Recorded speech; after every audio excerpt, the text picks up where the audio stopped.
Genesis chapter 10 is known as the Table of Nations. It traces the descendants of Noah's sons.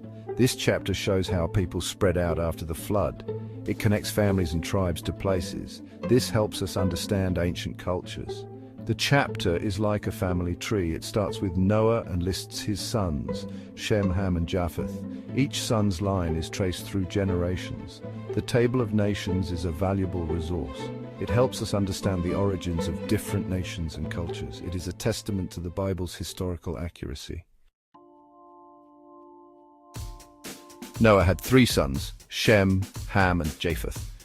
Each son had several sons of his own. These grandsons are important because they started their own family lines.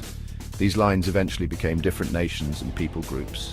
Shem's line is particularly important. The Hebrew people came through Shem's son, Arphaxad. Abraham, the father of the Hebrew people, was a descendant of Arphaxad.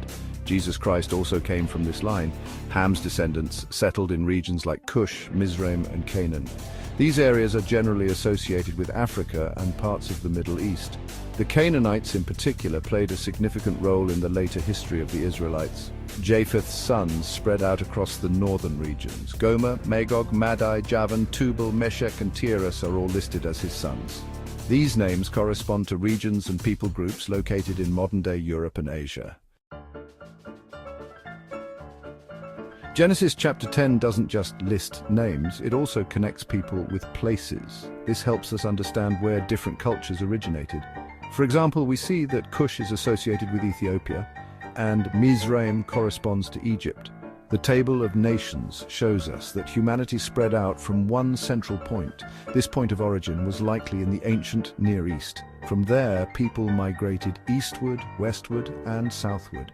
This chapter paints a picture of a world being repopulated. After the flood, the earth was empty, but through Noah's descendants, humanity began to flourish again. Different languages and cultures developed and cities were built. The geographical details in Genesis chapter 10 are remarkable. They demonstrate a knowledge of the ancient world that is consistent with other historical sources. This accuracy lends credibility to the Bible's account of history.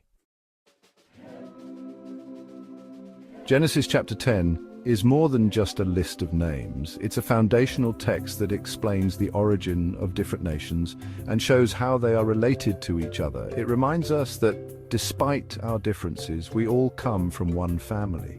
This chapter is important for understanding history. It provides a framework for understanding the relationships between ancient cultures. It helps us make sense of the movements of people and the development of civilizations. Genesis chapter 10 is also important for understanding the Bible itself. It sets the stage for later events. For example, it helps us understand the background of the patriarchs and the Exodus.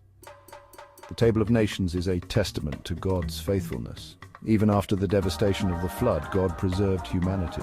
He made a covenant with Noah and promised to never again destroy the earth with a flood. Genesis chapter 10 shows us how God fulfilled that promise. It is a testament to God's grace and his desire for humanity to flourish. If you enjoyed this video, don't forget to like, share, and subscribe. Hit the bell icon so you never miss an update. See you in the next one.